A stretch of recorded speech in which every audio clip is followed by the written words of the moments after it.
ಎಲ್ಲ ಜನರು ಎದ್ದು ನಿಂತು ಒಮ್ಮೆ ಮಾನ್ಯ ಉಪಮುಖ್ಯಮಂತ್ರಿಯವರ ಹತ್ರ ಬೇಡಿಕೊಳ್ಳಬೇಕು.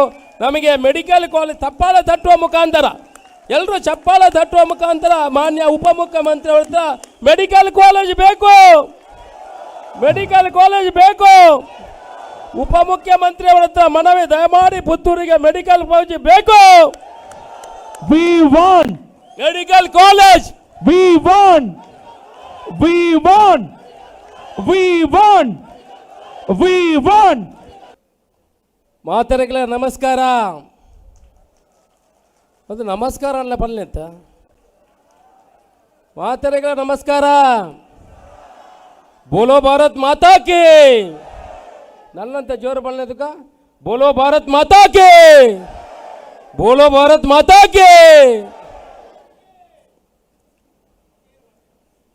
ಪುತ್ತೂರಿನ ಮಹಾಲಿಂಗೇಶ್ವರ ದೇವರ ಅನುಗ್ರಹವನ್ನು ಬೇಡುತ್ತಾ, ಕೋಡಿಂಬಾಡಿ ಶ್ರೀ ಮಹಿಷಮರ್ದಿನಿ ದೇವರ ಅನುಗ್ರಹವನ್ನು ಬೇಡುತ್ತಾ, ಅಶೋಕ ಜನಮನ ಕಾರ್ಯಕ್ರಮದ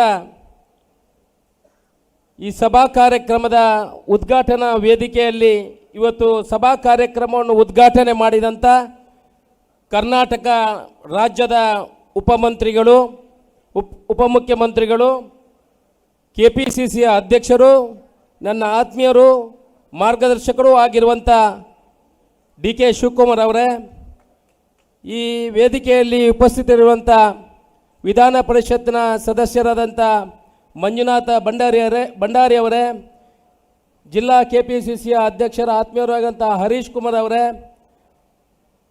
ಪುತ್ತೂರಿನ ಮಾಜಿ ಶಾಸಕರು ಆತ್ಮೀಯರು ಆಗಿರುವಂಥ ವಿನಯ್ ಕುಮಾರ್ ಸೊರಕೆ ಅವರೇ, ಪುತ್ತೂರಿನ ಮಾಜಿ ಶಾಸಕಿ ಆಗಿರುವಂಥ ಶಕುಂತಲಾ ಶೆಟ್ಟಿಯವರೇ, ನನ್ನ ಆತ್ಮೀಯ ಮಿತ್ರರಾಗಿರುವಂಥ ಮಿಥುನ್ ರೈಗಳವರೇ, ಪದ್ಮರಾಜ್ ಅವರೇ, ಇವತ್ತಿನ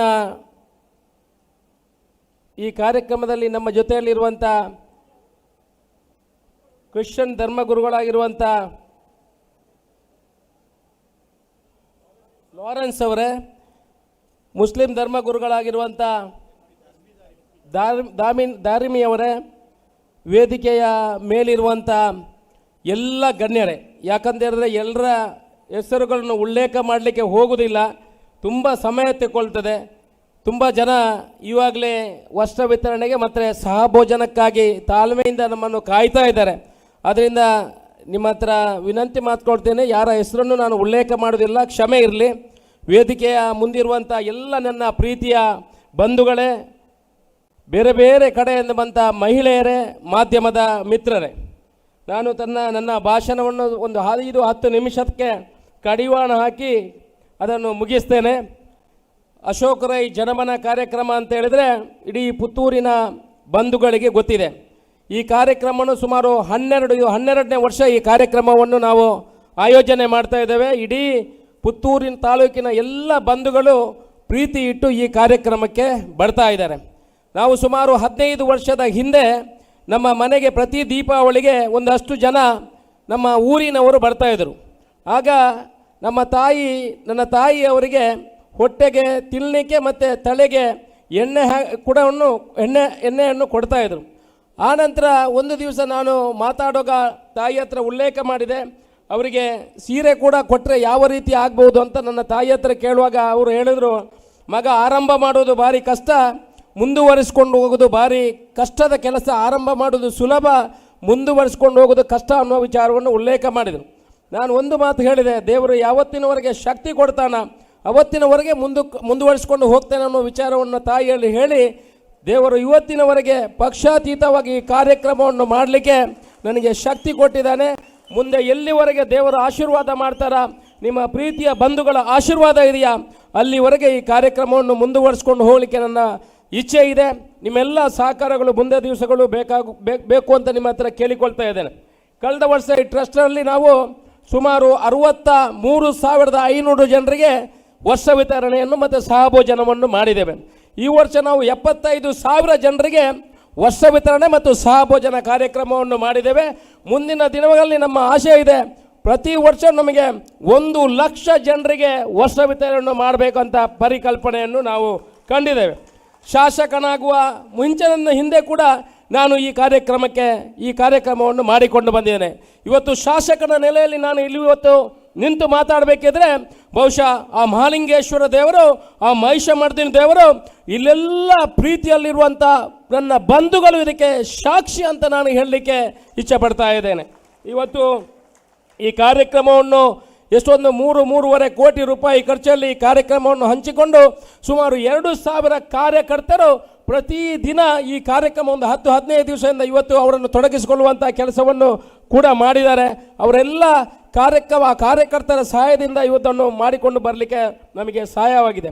ನಾನು ಇವತ್ತು ಶಾಸಕರ ನೆಲೆಯಲ್ಲಿ ನಿಂತು ಮಾತಾಡುವಂಥದ್ದು. ನಾವು ಹಿಂದೆ ಕೂಡ ಚುನಾವಣಾ ಸಮಯದಲ್ಲಿ ಇದೇನು ಚುನಾವಣಾ ಭಾಷಣವನ್ನು ನಾನು ಖಂಡಿತ ಮಾಡ್ತಾ ಇಲ್ಲ. ಚುನಾವಣಾ ಸಮಯದಲ್ಲಿ ಕೂಡ ನಾವೊಂದು ಅಷ್ಟು ವಿಚಾರವನ್ನು ಉಲ್ಲೇಖ ಮಾಡಿದೆವು.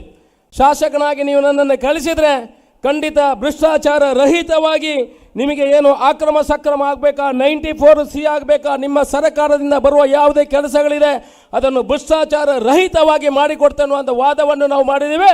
ಇವತ್ತು ಭ್ರಷ್ಟಾಚಾರ ರಹಿತವಾಗಿ ಮಾಡುವಂಥ ಕೆಲಸವನ್ನು ಮಾಡಿದ್ದೀವಿ. ಎಲ್ಲ ಬಂಧುಗಳು ನೀವು ಸೇರಿದ್ರಿ. ಯಾರ್ದು ನಿಮ್ಮದು ಅಕ್ರಮ ಸಕ್ರಮ 94C ನಮ್ಮಿಂದ ಆಗುವಂಥ ಕೆಲಸಗಳು ಏನಿದೆ ಅದನ್ನು ಖಂಡಿತ ನಿಮ್ಮ ಮನೆ ಬಾಗಿಲಿಗೆ ತಲುಪಿಸುವಂಥ ಕೆಲಸವನ್ನು ಈಗ ಆರಂಭ ಮಾಡಿದ್ದೇವೆ. ಸುಮಾರು 3,400ರಿಂದ 5,000 ಫೈಲ್ಗಳನ್ನು ಇವಾಗಲೇ ಕ್ಲಿಯರ್ ಮಾಡುವಂಥ ಕೆಲಸವನ್ನು ಮಾಡಿದ್ದೇವೆ. ಮುಂದಿನ ದಿವಸಗಳಲ್ಲಿ ಕೂಡ ಅದನ್ನು ಮುಂದುವರಿಸುವಂಥ ಕೆಲಸವನ್ನು ಮಾಡ್ತೇವೆ ಅನ್ನುವ ಮಾತನ್ನು ಹೇಳುತ್ತಾ ಸರ್ಕಾರ ಕೂಡ ಒಳ್ಳೆಯ ಕೆಲಸಗಳನ್ನು ಮಾಡ್ತಾ ಇದೆ. ಬಂಧುಗಳು, ನಿಮಗೆ ಗೊತ್ತಿರ್ಬೋದು, ಸರ್ಕಾರ 5 ಗ್ಯಾರಂಟಿಗಳನ್ನು ಕೊಟ್ಟಿದೆ. ಇವತ್ತು ಮಹಿಳೆಯರು 5 ಗ್ಯಾರಂಟಿಗಳನ್ನು ಕೊಡೋ ಮುಖಾಂತರ ಅದರಲ್ಲಿ ಗೃಹಲಕ್ಷ್ಮಿ ಅಂತ ಯಾವ ರೀತಿ ಇದೆ ಅಂತ ಹೇಳಿದ್ರೆ, ಯಾರು ಇವಾಗ ಸರ್ಕಾರಿ ಅಧಿಕಾರಿ ಇದ್ದಾನೆ ಆ ಅಧಿಕಾರಿಗೆ ಯಾವ ರೀತಿ ತಿಂಗಳಿಗೆ ಸಂಬಳ ಬರ್ತದೆ ಅದೇ ರೀತಿ ಪ್ರತಿ ಮಹಿಳೆಗೂ ಕೂಡ ತಿಂಗಳಿಗೆ 2,000 ರೂಪಾಯಿ ಸಂಬಳ ಕೊಡ್ತಾರೆ. ಸಂಬಳ ರೀತಿಯಲ್ಲಿ ಬರುವಂಥ ಕೆಲಸಗಳು ಇವತ್ತು ಸರ್ಕಾರ ಮಾಡಿದೆ. ಯಾವುದೇ ಮಹಿಳೆ ಕೂಡ ಬಸ್ಸಿನಲ್ಲಿ ಹೋಗುವಾಗ ಕಂಡಕ್ಟ್ರು ಆ ಕಡೆ ಹೋಗ್ತಾನೆ. ಯಾಕೆ ಕಂಡಕ್ಟರ್ ಆ ಕಡೆ ಹೋಗ್ತಾನೆ ಅಂದರೆ ಯಾರಿಗೂ ಟಿಕೆಟ್ ತಗೊಳ್ಳಿಕ್ಕಿಲ್ಲ, ಮಹಿಳೆಯರಿಗೆ ಫ್ರೀ ಆಗುವಂಥದ್ದಾಗಿದೆ. KEB ಅವನು ಮನೆಗೆ ಬರುವುದಿಲ್ಲ. KEB ಅವನು ಸೀದಾ ಅಲ್ಲಿಂದ ಹೋಗ್ತಾರೆ. 2,000 ರೂಪಾಯಿ ನಿಮಗೆ ಕರೆಂಟ್ ಬಿಲ್ಲು ಕೂಡ 200 ಯೂನಿಟ್ ಕೊಡುವಂಥದ್ದು ಆಗಿದೆ. 5 kg ಅಕ್ಕಿ ಫ್ರೀಯಾಗಿ ಬರುವಂಥದ್ದಾಗಿದೆ. ಇವತ್ತು ಬಡ ಜನರು ಮಹಿಳೆಯರ ಶಕ್ತಿಯನ್ನು ಗಟ್ಟಿ ಮಾಡುವಂಥ ಕೆಲಸ ಏನು ಚುನಾವಣಾ ಪೂರ್ವವಾಗಿ ನಾವು ಸರ್ಕಾರ ಹೇಳಿದೀವ ಅದನ್ನು ಎಲ್ಲ ಮಾಡಿಸುವಂಥ ಕೆಲಸವನ್ನು ನಾವು ಮಾಡಿಕೊಂಡು ಬಂದಿದ್ದೇವೆ. ಇವತ್ತು ಅಭಿವೃದ್ಧಿ ಪರವಾಗಿ ನಾವು ಚುನಾವಣೆ ಮುಂಚೆ ನಾವು ಪರಿಕಲ್ಪನೆ ಯಾವ ರೀತಿ ಅಂತ ಇತ್ತಂತ ಹೇಳಿದ್ರೆ, ಪುತ್ತೂರಿನ ಅಭಿವೃದ್ಧಿ ಆಗಬೇಕು. ಪುತ್ತೂರಿನ ಅಭಿವೃದ್ಧಿ ಅಂತ ಹೇಳಿದ್ರೆ ರಸ್ತೆ ಮಾತ್ರ ಮಾಡುವುದಲ್ಲ ಬಂಧುಗಳೇ. ರಸ್ತೆ ಯಾರು ಶಾಸಕರಿದ್ರು ರಸ್ತೆಗಳು ಆಗ್ತಾ ಹೋಗ್ತವೆ. ಆದರೆ ಬೆಂಚ್ ಮಾರ್ಕ್ ಅನ್ನುವ ವಿಚಾರಗಳಲ್ಲಿ ನಾವು ಪರಿಕಲ್ಪನೆಯನ್ನು ಕಂಡಿದ್ದೇವೆ. ಅದು ಅವರು ವರ್ಷ ಪೂರ್ತಿ ಅವರ ಜೀವನ ಪರ್ಯಂತ ಹೆಸರನ್ನು ಹೇಳುವಂಥ ಯೋಜನೆಗಳು ಪುತ್ತೂರಿಗೆ ಬರಬೇಕಂತ ಪರಿಕಲ್ಪನೆ ನಮ್ಮ ಹತ್ರ. ಯಾವುದಂತ ಹೇಳಿದ್ರೆ ಕುಡಿಯುವ ನೀರು, ಬೇಕಾದಷ್ಟು ಆಹಾಕಾರ ಕುಡಿಯುವ ನೀರು ನಮ್ಮ ಪುತ್ತೂರು ವಿಧಾನಸಭಾ ಕ್ಷೇತ್ರದಲ್ಲಿ ಇತ್ತು. ಇವತ್ತು 1,010 ಕೋಟಿ ರೂಪಾಯಿ ಬರುವ ಮುಖಾಂತರ ಇಡೀ ಪುತ್ತೂರು ವಿಧಾನಸಭಾ ಕ್ಷೇತ್ರಕ್ಕೆ ಶುದ್ಧೀಕರಣದ ನೀರನ್ನು ಕೊಡುವಂಥ ಕೆಲಸವನ್ನು ಮಾಡಿದ್ದೇವೆ. ಟೆಂಡರ್ ಆಗಿದೆ, 400 ಕೋಟಿ ಬಿಡುಗಡೆ ಕೂಡ ಆಗಿದೆ. ಮುಂದಿನ ದಿವಸಗಳಲ್ಲಿ 10 ತಿಂಗಳಲ್ಲಿ 12 ತಿಂಗಳಲ್ಲಿ ಪ್ರತಿ ಮನೆಗೂ ಕುಡಿಯುವ ನೀರು ವ್ಯವಸ್ಥೆಗಳಾಗ್ತದೆ. ಯುವತಿಯರು ಪ್ರತಿ ವರ್ಷ ಎಷ್ಟೋ ಜನ ವಿದ್ಯಾಭ್ಯಾಸವನ್ನು ಮುಗಿಸಿ ಅವರ ತಂದೆ ತಾಯಿ ಅವರ ಹೊಟ್ಟೆಗೆ ಇಲ್ಲದ್ರೂ ಪರವಾಗಿಲ್ಲ, ತನ್ನ ಮಗ ಕಲಿಬೇಕು, ತನ್ನ ಮಗಳು ಕಲಿಬೇಕು ಅನ್ನೋ ದೃಷ್ಟಿಕೋನ ಇಟ್ಕೊಂಡು ಅವರಿಗೆ ಒಳ್ಳೆ ವಿದ್ಯಾಭ್ಯಾಸವನ್ನು ಕಲಿಸ್ತಾರೆ. ಅವರಿಗೆ ಉದ್ಯೋಗ ಕೊಡುವಂಥ ಕೆಲಸ ಆಗಬೇಕು. ಅವರ ತಲೆಗೆ ಜಾತಿ ಧರ್ಮದ ಭೇದ ಭಾವಗಳನ್ನು ತುಂಬಿಸುವುದನ್ನು ಬಿಟ್ಟು ಅವರಿಗೆ ವಿದ್ಯಾಭ್ಯಾಸವನ್ನು ಕೊಡುವಂಥ ಕೆಲಸವನ್ನು ಮಾಡಬೇಕು. ಈ ದೃಷ್ಟಿಕೋನ ಇಟ್ಕೊಂಡು ಇವಾಗಲೇ KMF ಅನ್ನೋ ಸಂಸ್ಥೆಯನ್ನು ಪುತ್ತೂರಿನಲ್ಲಿ ಆರಂಭ ಮಾಡಲಿಕ್ಕೆ 15 ಎಕರೆ ಜಾಗವನ್ನು ಕೊಡುವಂಥ ಕೆಲಸಗಳು ಪುತ್ತೂರಿನಲ್ಲಿ ಆಗಿದೆ. ಮುಂದಿನ ದಿವಸಗಳು ಕೂಡ ಉದ್ಯಮವನ್ನು ತರುವಂಥ ಕೆಲಸವನ್ನು ಮಾಡಿದ್ದೇವೆ. ಒಂದು ಕ್ರಿಕೆಟ್ ಗ್ರೌಂಡನ್ನು ಮಾಡಲಿಕ್ಕೆ 20 ಎಕರೆ ಜಾಗವನ್ನು ಕೊಡುವಂಥ ಕೆಲಸ ಮಾಡಿದ್ದೇವೆ. ಪುತ್ತೂರಿನ ಜನತೆಗೆ, ಪುತ್ತೂರಿನ ಪ್ರತಿ ಮಹಿಳೆಯರು ಕೂಡ ಪುತ್ತೂರಿನಲ್ಲಿ ನೀವು ಪರಿಕಲ್ಪನೆ ಇರಬಹುದು. ಪುತ್ತೂರಿನಲ್ಲಿ ಒಳ್ಳೆಯ ರೀತಿಯ ಗ್ರೌಂಡ್ ಇದೆಯಾ? ಮುಖ್ಯಮಂತ್ರಿ ನಮ್ಮ ಉಪಮುಖ್ಯಮಂತ್ರಿಗಳಿದ್ದಾರೆ. ಪುತ್ತೂರಿನಲ್ಲಿ ಯಾವುದೇ ಒಳ್ಳೆಯ ರೀತಿಯ ಗ್ರೌಂಡ್ಗಳಿಲ್ಲ. ಒಳ್ಳೆಯ ರೀತಿಯ ಗ್ರೌಂಡ್ ಮಾಡಲಿಕ್ಕೆ ಇವಾಗಲೇ 20 ಎಕರೆ ಜಾಗವನ್ನು ಗುರುತಿಸಿದ್ದೇವೆ. ಮಾನ್ಯ ಉಪಮುಖ್ಯಮಂತ್ರಿಗಳು ಅದಕ್ಕೆ 8.5 ಕೋಟಿ ರೂಪಾಯಿಯನ್ನು ಅನುದಾನವನ್ನು ಕೊಡ್ತೇನೆ, 20 ಎಕರೆ ಜಾಗವನ್ನು ಇಡುವಂಥ ಕೆಲಸವನ್ನು ಮಾಡುವಂತ ನನಗೆ ಹೇಳಿದ್ದಾರೆ. 20 ಎಕರೆ ಜಾಗವನ್ನು ಗುರುತಿಸಿದೆ. ಕೂಡಲೇ ಅದಕ್ಕೆ 8 ಕೋಟಿ ರೂಪಾಯಿ ಕೊಡುವ ಮುಖಾಂತರ 10 ಲಕ್ಷ ರೂಪಾಯಿ ಬಿಡುಗಡೆ ಕೂಡ ಸರ್ಕಾರದಿಂದ ಆಗಿದೆ. ಮುಂದಿನ ದಿವಸಗಳಲ್ಲಿ ಪ್ರತಿ ಮಹಿಳೆ ಕೂಡ ಇಲ್ಲಿಂದ ತನ್ನ ಮಗನನ್ನು, ನನ್ನ ಮಗಳನ್ನು, ತನ್ನ ತಂಗಿಯ ಮಗನನ್ನು ಮಹಿಳೆ ಸಮೇತ ಆ ಗ್ರೌಂಡಿಗೆ ಹೋಗಿ ಅಲ್ಲಿ 3 ಸುತ್ತು ವಾಕಿಂಗ್ ಮಾಡಿ ತನ್ನ ಮಗ ಮಗಳು ಸ್ಕೇಟಿಂಗು, ಬಾಸ್ಕೆಟ್ಬಾಲು, ಸ್ವಿಮ್ಮಿಂಗು, ಏನೇನು ಅವನಿಗೆ ಇಷ್ಟ ಇದೆಯಾ, ಸಿಂಥೆಟಿಕ್ ಟ್ರ್ಯಾಕ್, ಅದನ್ನೆಲ್ಲ ಮಾಡುವ ಮುಖಾಂತರ ಆರೋಗ್ಯಕರವಾದ ವ್ಯವಸ್ಥೆ ಕೂಡ ಸಾಕಾರ ಮಾಡುವಂಥ ಕೆಲಸವನ್ನು ನಾವು ಇಲ್ಲಿ ಮಾಡ್ತಾ ಇದ್ದೇವೆ. ಒಟ್ಟಿನಲ್ಲಿ ಪುತ್ತೂರಿನ ಅಭಿವೃದ್ಧಿಗಳಾಗಬೇಕು, ಆ ರೀತಿಯಲ್ಲಿ ಕೆಲಸ ಮಾಡುವಂಥ ಎಲ್ಲ ಕೆಲಸಗಳನ್ನು ಮಾಡುವಂಥ ಕೆಲಸಗಳಾಗಿದೆ. ಆಯುಷ್ ಅನ್ನುವಂಥ ಒಂದು ಮೆಡಿಕಲ್ ಕಾಲೇಜು, ಅಂದರೆ ಆಯುಷ್ ಅಂತ ಹೇಳಿದ ಮೆಡಿಕಲ್ ಆಯುರ್ವೇದಿಕ್ ಮೆಡಿಕಲ್ ಕಾಲೇಜಿಗೆ ಕೂಡ 1.5 ಎಕರೆ ಜಾಗವನ್ನು ನಿಗದಿ ಮಾಡಿ 15 ಕೋಟಿ ರೂಪಾಯಿಯಲ್ಲಿ ಆಯುಷ್ ಆಸ್ಪತ್ರೆ ಮುಂದಿನ ದಿವಸಗಳಲ್ಲಿ ಇಲ್ಲಿ ಬರಲಿಕ್ಕಿದೆ. RTO ಆಫೀಸು, ನೀವು ಏನು ಇವತ್ತು ಏನು ಲೈಸೆನ್ಸ್ ಹಾಕಬೇಕಿದ್ರೆ ಪುತ್ತೂರಿಗೆ ಮಂಗಳೂರಿಗೆ ಹೋಗಬೇಕಾಗ್ತದೆ. ಇನ್ನು ಪುತ್ತೂರಿನ ಮುಂಡೂರಿನಲ್ಲಿ RTO ಆಫೀಸು ಚೆಕ್ಕಿಂಗ್ ಏನು ಬರ್ತದೆ ಅದನ್ನು ಕೂಡ ಮಾಡುವಂಥ ಕೆಲಸವನ್ನು ನಾವು ಮಾಡುವಂಥದ್ದು ಮಾಡಿದ್ದೇವೆ. ಎಷ್ಟೋ ಜನರಿಗೆ ಕೆಲಸ ಇಲ್ಲ, ಯುವಕರ ಕೈಗೆ ಕೆಲಸ ಕೊಡುವಲ್ಲಿ ನಾವು ಹಿಂದೆ ಬಿದ್ದಿದ್ದೇವೆ. ಸುಮಾರು 500 ಜನರಿಗೆ KSRTCಯಲ್ಲಿ ನಮ್ಮ ಸ್ವಂತ ಖರ್ಚಿನಲ್ಲಿ ಅವರಿಗೆ ಟ್ರೈನಿಂಗನ್ನು ಕೊಟ್ಟು KSRTCಯಲ್ಲಿ ಕೆಲಸಕ್ಕೆ ಸೇರಿಸುವಂಥ ಕೆಲಸವನ್ನು ಮಾಡಿದ್ದೇವೆ. ಇದು ಯುವಕರಿಗೆ ಕೊಡುವಂಥ ಕೆಲಸ. ಮುಂದಿನ ನಾಳಿನ ದಿವಸದಲ್ಲಿ ಮೆಸ್ಕಾಮಿಗೆ, ಇಲ್ಲಿ ದಕ್ಷಿಣ ಕನ್ನಡ ಮತ್ತು ಉಡುಪಿ ಜಿಲ್ಲೆಯಲ್ಲಿ ಮೆಸ್ಕಾಮಿಗೆ ಯಾರೂ ಕೆಲಸಕ್ಕೆ ಸೇರ್ತಾ ಇಲ್ಲ, ಯಾರಿಗೂ ಕಂಬ ಹತ್ತಲಿಕ್ಕೆ ಬರ್ತಾ ಇಲ್ಲ. ನಾವು ಮಾಜಿ ನಮ್ಮ ಮುಖ್ಯಮಂತ್ರಿಯವರ ಹತ್ರ ಮತ್ತು ಉಪಮುಖ್ಯಮಂತ್ರಿಯವರ ಹತ್ರ ವಿನಂತಿ ಮಾಡಿಕೊಂಡ ಮೇರೆಗೆ, ನಮ್ಮ ವಿದ್ಯುತ್ ಮಂತ್ರಿಯವರ ಹತ್ರ ಕೂಡ ವಿನಂತಿ ಮಾಡಿಕೊಂಡ ಮೇರೆಗೆ ನಾಳೆ ಇಲ್ಲಿ ಕಂಬ ಹತ್ತುವಂಥ ಕಾರ್ಯಕ್ರಮ ನಡೀತದೆ. ಸುಮಾರು 600 ಜನರಿಗೆ ಕಂಬ ಹತ್ತಲಿಕ್ಕೆ ಟ್ರೈನಿಂಗ್ ಕೊಡುವಂಥ ಕೆಲಸವನ್ನು ಮಾಡ್ತೇವೆ. ಆ ಮೂಲಕ ಅವರನ್ನು ವಿದ್ಯುತ್ ಕಂಪನಿಗೆ ಸೇರಿಸುವಂಥ ಕೆಲಸವನ್ನು ಕೂಡ ನಾವು ಮಾಡುವಂಥ ಕೆಲಸವನ್ನು ಮಾಡ್ತಾ ಇದ್ದೇವೆ. ಬಂದಿದೆ ಅಕ್ರಮ ಸಕ್ರಮ 94C ಏನಿದೆ, ಈ ಹಿಂದೆ ಹೇಳಿದಾಗೆ ಎಲ್ರಿಗೂ ಮನೆ ಮನೆಗೆ ಗ್ರಾಮಕ್ಕೆ ಅದನ್ನು ಕೊಡುವಂಥ ಕೆಲಸವನ್ನು ಮಾಡ್ತೇವೆ. ಎಷ್ಟೋ ಜನ ಬಂಧುಗಳು ಸೈಟ್ ಇಲ್ಲದೆ, ಮನೆಯ ನಿವೇಶನ ಇಲ್ಲದೆ ಈ ಭಾಗದಲ್ಲಿ ಇದ್ದಾರೆ. ಅವರಿಗೆ ನಿವೇಶನ ಕೊಡುವಂಥ ನಮ್ಮ ಟಾರ್ಗೆಟ್, ನಮ್ಮ ಕೈಯಲ್ಲಿದೆ. ಸುಮಾರು 2,000 ಮಂದಿಗೆ ಮುಂದಿನ ದಿವಸಗಳಲ್ಲಿ ನಿವೇಶನವನ್ನು ಹಂಚುವಂಥ ಕೆಲಸವನ್ನು ಮಾಡ್ತೇವೆ. ಈವಾಗಲೇ 50 ಎಕರೆ ಜಾಗವನ್ನು ಬೇರೆ ಬೇರೆ ಪಂಚಾಯಿತಿಗಳಲ್ಲಿ ಸರ್ಕಾರ ಜಾಗವನ್ನು ಮೀಸಲಿಡುವಂಥ ಕೆಲಸವನ್ನು ಮಾಡ್ತೇವೆ. ಮುಂದಿನ ದಿವಸಗಳಲ್ಲಿ 2,000 ಕುಟುಂಬಗಳಿಗೆ ಸೈಟನ್ನು ಕೊಡುವಂಥ ಕೆಲಸವನ್ನು ಮಾಡ್ತೇವೆ. ನನ್ನ ಟ್ರಸ್ಟಿನಲ್ಲಿ ಸುಮಾರು 24,000 ಜನ ಸದಸ್ಯರಿದ್ದಾರೆ. ಯಾವುದೇ ಒಂದು ಉದ್ದೇಶ ಇಲ್ಲದೆ ನಾವು ಈ 12 ವರ್ಷದಿಂದ ಈ 24,000 ಜನರಿಗೆ ಬೇರೆ ಬೇರೆ ರೀತಿಯ ಸಹಾಯವನ್ನು ಮಾಡಿದ್ದೇವೆ. ಇಷ್ಟೊಂದು ದೊಡ್ಡ ಕಾರ್ಯಕ್ರಮ ಮಾಡಬೇಕಿದ್ರೆ ಯಾವುದೇ ರೀತಿಯ ಅಡ್ವರ್ಟೈಸ್ಮೆಂಟ್ಗಳನ್ನು ಮಾಡುವುದಿಲ್ಲ, ಯಾವುದೇ ಪೇಪರ್ ಆಡುಗಳನ್ನು ಕೊಡುವುದಿಲ್ಲ. ಬರೀ ನಮ್ಮ ಟ್ರಸ್ಟ್ನ ಸದಸ್ಯರಿಗೆ ಒಂದು 2 ರೂಪಾಯಿಯ ಕಾರ್ಡನ್ನು ಹಾಕುವ ಮುಖಾಂತರ ಈ ಎಲ್ಲ ಟ್ರಸ್ಟಿನ ಸದಸ್ಯರು ಇಲ್ಲಿ ಬಂದಿದ್ದೀರಿ. ನಿಮಗೆ ಅನಂತ ಅನಂತ ಧನ್ಯವಾದಗಳನ್ನು, ನಮಸ್ಕಾರಗಳನ್ನು ಹೇಳಲಿಕ್ಕೆ ನಾನು ಇಚ್ಛೆ ಪಡ್ತಾ ಇದ್ದೇನೆ.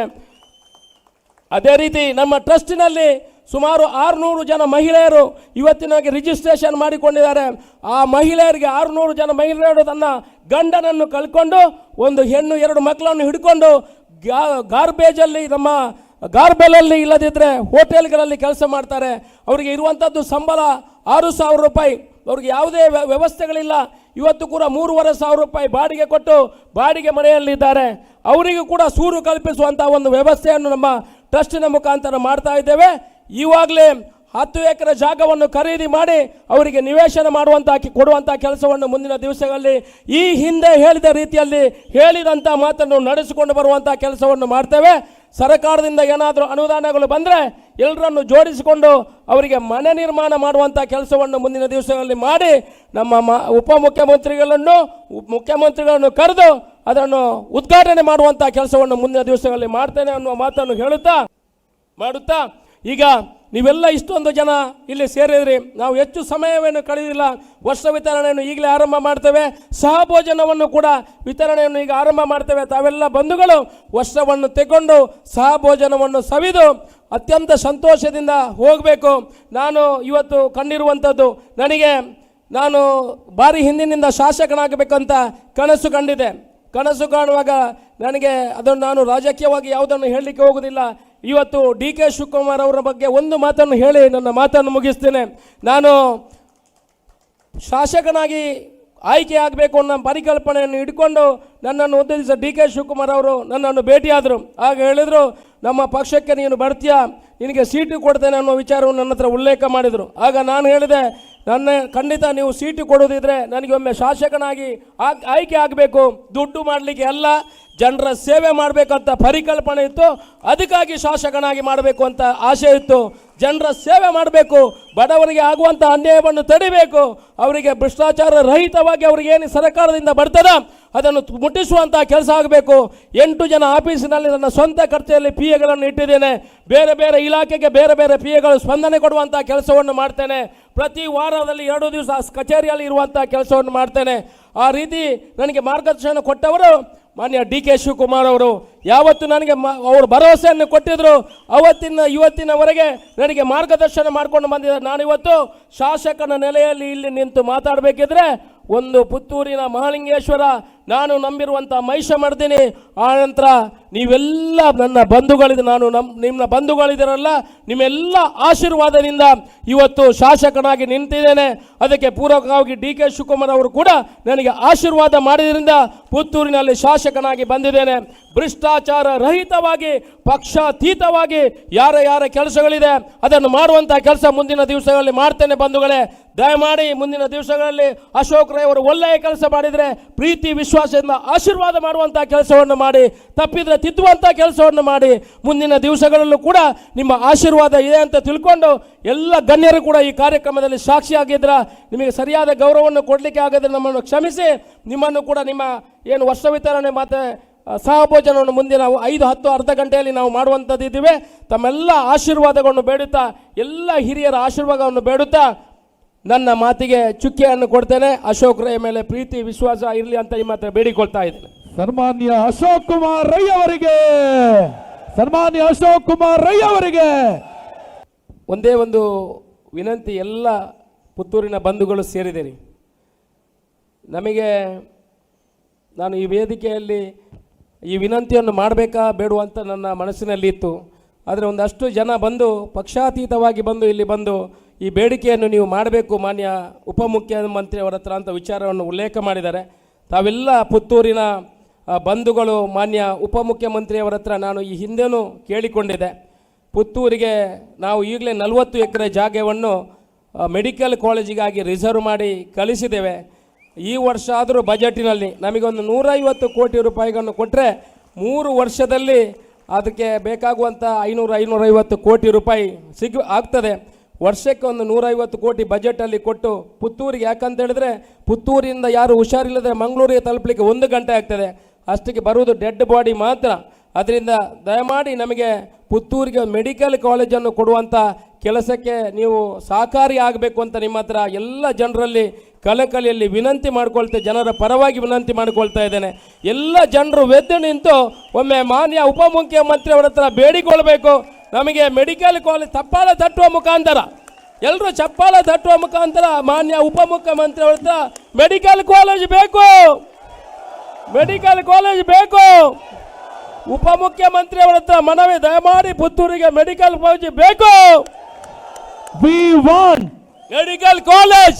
We want, we want, we want, we want. Yes, ಇದು ಸನ್ಮಾನ್ಯ ಮುಖ್ಯಮಂತ್ರಿಗಳಲ್ಲಿ ವಿನಮ್ರವಾಗಿ ಪುತ್ತೂರಿನ ಜನತೆ ಕೋರಿಕೊಳ್ಳುವಂತಹ ಒಂದೇ ಒಂದು ದೊಡ್ಡ ಬೇಡಿಕೆ. ಇದನ್ನ ಉಪಮುಖ್ಯಮಂತ್ರಿಗಳು ಪುತ್ತೂರಿಗರಿಗೆ ಕರುಣಿಸಿದ್ದೆ ಆದರೆ ಪುತ್ತೂರಿನ ಜನ ಜೀವ ಇರುವ ತನಕ ಉಪಮುಖ್ಯಮಂತ್ರಿಗಳನ್ನ ನೆನಪಲ್ಲಿಟ್ಟುಕೊಟ್ಟು ಹೃದಯದಲ್ಲಿಟ್ಟುಕೊಂಡು ಆರಾಧಿಸ್ತಾರೆ ಅಂತ ಹೇಳುತ್ತಾ, ಪುತ್ತೂರಿನ ಸಮಸ್ತ ನಾಗರಿಕರ ಪರವಾಗಿ, ಪುತ್ತೂರಿನ ಶಾಸಕರ ಪರವಾಗಿ ಪುತ್ತೂರಿಗೆ ಮೆಡಿಕಲ್ ಕಾಲೇಜ್ ಬೇಕು ಅನ್ನುವ ನಿಟ್ಟಿನಲ್ಲಿ ಒಂದು ದೊಡ್ಡ ಬೇಡಿಕೆ, ಎಲ್ಲರೂ ಎದ್ದು ನಿಂತು ದೊಡ್ಡ ಚಪ್ಪಾಳೆಯೊಂದಿಗೆ ಸನ್ಮಾನ್ಯ ಉಪಮುಖ್ಯಮಂತ್ರಿಗಳಿಗೆ ಗೌರವದ ಸಂಕೇತವಾಗಿ ಗೌರವಿಸಿ ಅವರನ್ನ ಬೇಡಿಕೆಯನ್ನ ಅವರಿಗೆ ಸಮರ್ಪಿಸಬೇಕು ಅನ್ನುವ ಕೋರಿಕೆಯೊಂದಿಗೆ